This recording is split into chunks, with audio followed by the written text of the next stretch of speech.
어떠십니까? 최근에 들어와서 한국 사회에서 민족주의는 아주 찬밥입니다.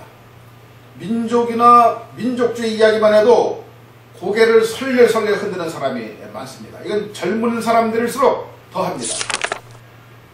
그런 단어들은 20년 전만 해도 한국 사회에서 어떤 범접할 수 없는 힘을 갖고 있었죠. 근데 그것과 비교하면은 지금의 상황은 아주 천양지차입니다. 그러면 왜 얼마 안 되는 사이에 이렇게 되었을까요? 그것은 이제 사람들이 세계화 시대에 들어왔으니까 민족이 별 의미가 없다고 생각하기 때문입니다. 국경 없는 세계인데 민족이라고 하는 것이 무슨 소용이고 민족주의는 무슨 망발이냐 하는 것입니다. 이건 한국인들이 지나친 세계화 강박증에 걸렸기 때문입니다.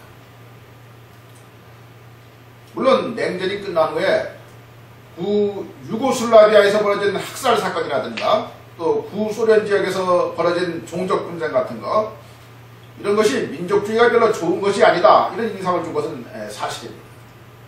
그렇지만은 가장 중요한 이유는 뭔가 하니 새로운 민족주의 이론이 등장했기 때문입니다. 1980년대에 서양에서 이 근대주의적 해석이라고 하는 새로운 이론이 등장했어요. 그래서 그것이 옛날의 전통적인 민족주의 이론을 다 압도해버렸습니다. 지금 한국에서의 이런 그 민족주의 비난이나 비판은 이런 이론을 무비판적으로 그대로 받아들였기 때문입니다.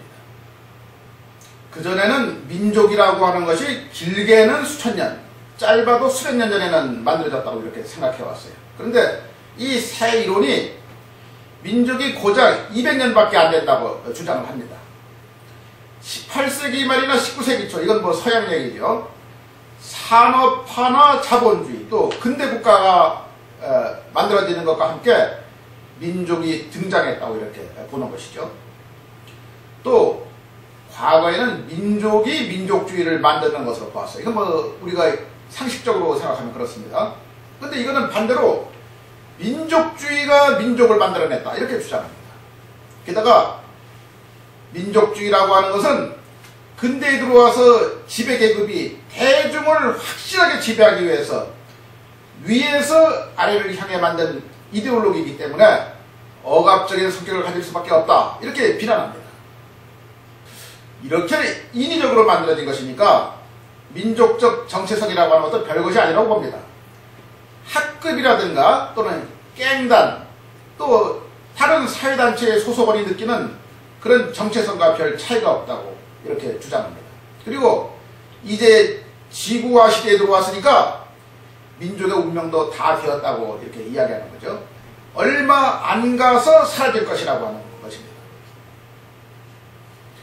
그런데 사실 이 이론은 아주 결함투성입니다. 이건 주로 사회학자들이 주장하는 것이니까 그렇겠지만은 역사적으로 볼 적에 허약하기 짝이 없어요. 민족이나 민족주의가 만들어져 온 오랜 역사적 과정을 무시합니다. 또 근대와 전근대를 날카롭게 구분해서 전근대에도 민족이나 민족주의 같은 형태가 많이 나타나는데 그걸 정당하게 평가하지 않습니다. 또 민족주의에 대해서 윤리적으로 지나치게 부정적인 태도를 보입니다. 가장 큰 문제는 뭔가 하니 민족 정체성을 구성하는 가장 중요한 근원인 이 종족성이라고 하는 것을 경시하는 겁니다. 그래서 이 민족 정체성이라고 하는 것이 쉽게 나타나고 또 사라질 것으로 아주 단순하게 가정하는 겁니다. 그러면 종족성이라고 하는 건 도대체 뭘까요? 그거는 혈통, 언어, 역사적 경험, 이건 같이 살아온 역사적 경험이죠. 또 영토, 같은 곳에서 사는 것입니다. 종교, 문화, 관습, 이런 데서 비롯하는 겁니다. 같은 피를 나누는 혈통과 함께 오랜 기간 동안 같은 곳에서 어울려 살면서 만들어지는 문화적 동질성에 서 있는 것입니다. 여러분, 이런 것이 쉽게 생기고 쉽게 사라질까요?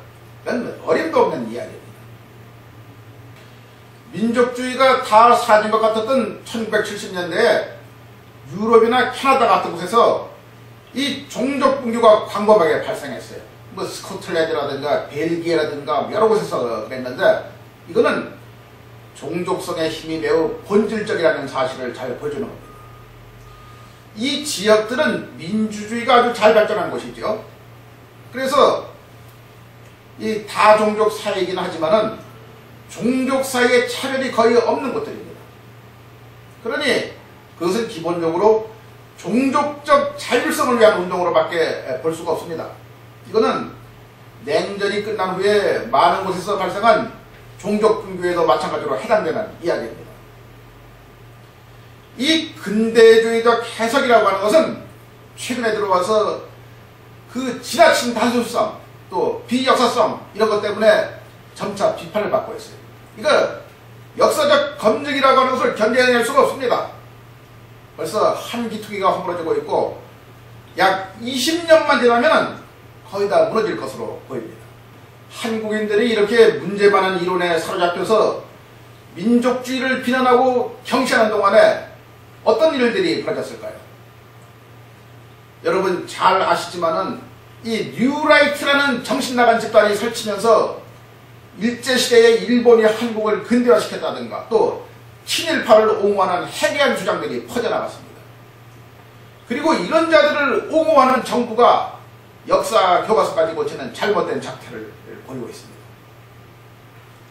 또 한편에서는 세계화를 내세우면서 무조건 국경을 개방하여 미국에 의존하려고 하는 외세 의존적인 태도가 크게 강화되었습니다.